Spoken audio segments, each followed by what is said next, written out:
Hello everyone, welcome back to my channel. চলে এসেছি নতুন একটা ভিডিও নিয়ে। তো এর আগের ভিডিওতে বলেছিলাম যে মেলা ঘুরে এসে আমরা আরও কয়েকটা জায়গায় গিয়েছি। কোথায় গিয়েছি সেটা নেক্সট পার্টে আসছে। তো এটা হচ্ছে সেকেন্ড পার্ট।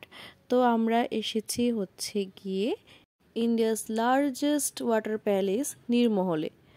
আমরা জানি যে ইন্ডিয়াতে টোটাল দুটো ওয়াটার প্যালেস আছে। একটা হচ্ছে জল মহল, যেটা আছে রাজস্থানে, অ্যান্ড সেকেন্ড হচ্ছে নীরমহল, যেটা আছে আমাদের ত্রিপুরাতে। তো নীরমহলে যেতে গেলে বোট দিয়ে যেতে হবে রুদ্রসাগর লেকের মধ্য দিয়ে। তো আবার টিকিট কাউন্টারে গিয়ে টিকিট কাটছে। আর এটা হচ্ছে রাজঘাট, যেখান থেকে আমরা নীরমহলে যাব। উইন্টার সিজন আর এন্ড অফ দ্য ইয়ার, বুঝতে পারছেন চারদিকে পিকনিক আর পিকনিক। তো এখানে অনেক ফ্যামিলি এসেছে পিকনিক করার জন্য। আই থিঙ্ক এই ভিডিওটা লাইভ হতে হতে নিউ ইয়ার চলে আসবে। তো আপনাদের প্রত্যেকের জন্য হ্যাপি নিউ ইয়ার। তো এখান থেকে আবার স্পিড বোটের জন্য টিকিট কেটে নিল পার হেড 50 রুপিস করে। তো এখন আমরা সবাই যাচ্ছি। যখন 20 জন হবে তখনই স্পিড বোট ছাড়বে।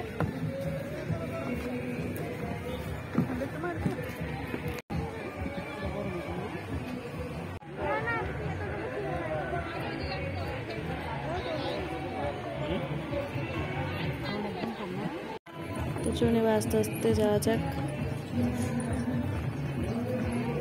চারদিকে প্রচুর পিকনিক হচ্ছে তো, আর তার জন্য খুব জোরে সাউন্ড বক্সও বাজছিল। তো আপনাদের একটু প্রবলেম হতে পারে, আমরা একটু অ্যাডজাস্ট করে নেব। দেবে আমরা কিন্তু এখন স্পিড বোটে উঠে পড়েছি। তো এখন আস্তে আস্তে ছাড়লো, আর ওই যে দূরে দেখা যাচ্ছে নীরমহল। আর এখান থেকে প্রায় 10 to 15 মিনিটস লাগবে যেতে।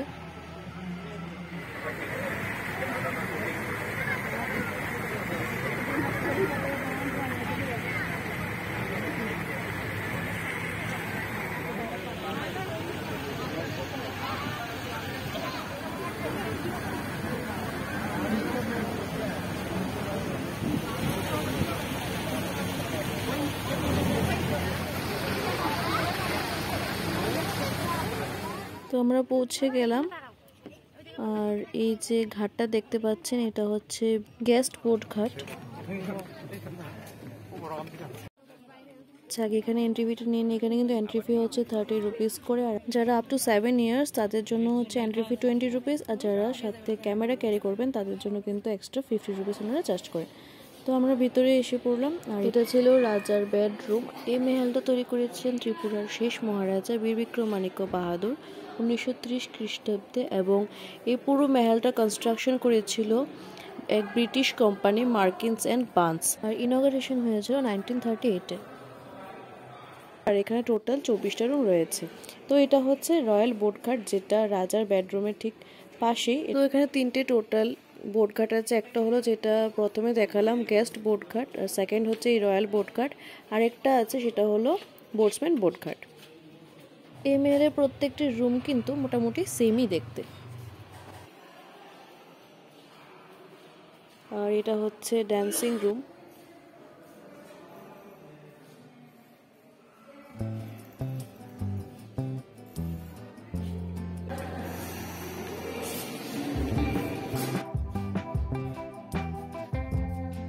এখান থেকে দেখুন পুরো রুদ্রসাগর লেকের ভিউটা পাওয়া যাচ্ছে, অসাধারণ লাগছে।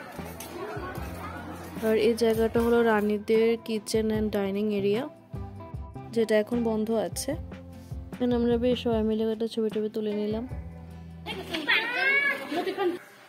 এটা হচ্ছে ট্রেজারি রুম। এর পাশেই আছে উপরে ওঠার সিঁড়ি। চলুন এবার উপরে যাই। এই যে দেখুন, এটা হলো রানীর বাথরুম, পুরো পিঙ্ক কালারের। আর এর ঠিক অপোজিট সাইডে আছে রাজার বাথরুম, যেটা ছিল ব্লু কালারের, বাট সেটা ক্যাপচার করা হয়নি। এখন চলে এলাম আমরা উপরে।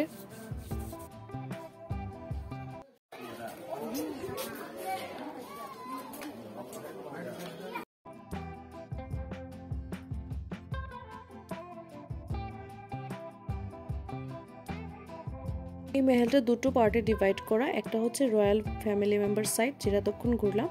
আর নেক্সট হচ্ছে এই যে এই পার্টটা, এটা হচ্ছে সোলজার সাইড।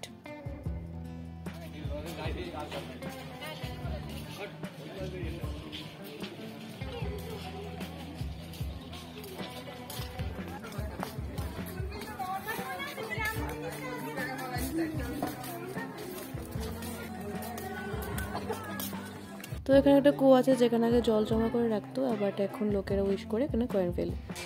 এই পুরো মেহেলটার অ্যাপ্রক্স লেন্থ হচ্ছে 400 মিটার।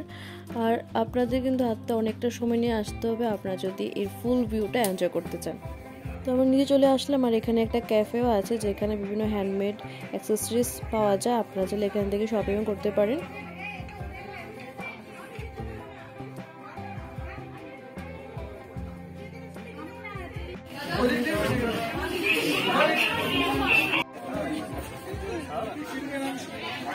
তো এখন আমরা নির্মল থেকে বাইরে বেরিয়ে আসলাম, আর এসে এখানে শশা নিয়ে নিলাম।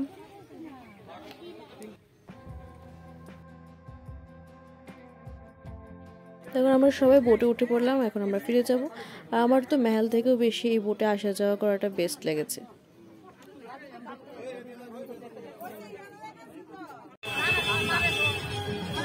দেখি দেখুন সবাই পিকনিক করছে, যদিও আমরা কোনো পিকনিকের প্রিপারেশন নিয়ে আসিনি, কারণ আমরা এসেছিলাম হচ্ছে মেলাঘরের ঠাকুরের উৎসব উপলক্ষে।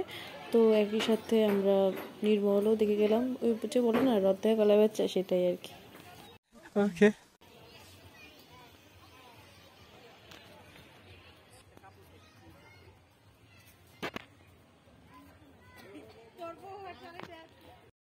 তো আপনাদের নির্মল টুরটা কেমন লেগেছে অবশ্যই কমেন্ট করে জানাবেন। নেক্সট আবার যাচ্ছি কোথায়, চলুন যেতে যেতে বলছি, জি দেখে নেবেন। এটা হচ্ছে মেলাঘরের বাজার।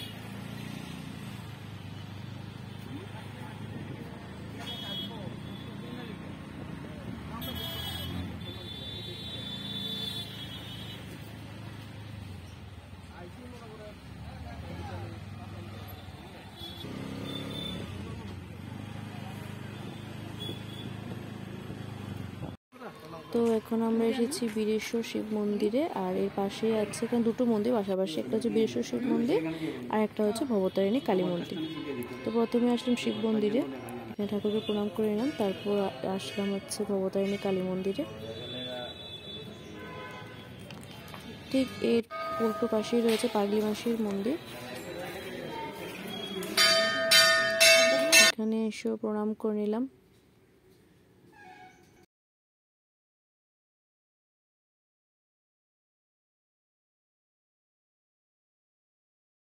এরপর আমরা গেলাম বীরাঙ্গনা কালী মন্দিরে, আর এখানে পুজোর থালি নিয়ে নিয়েছি।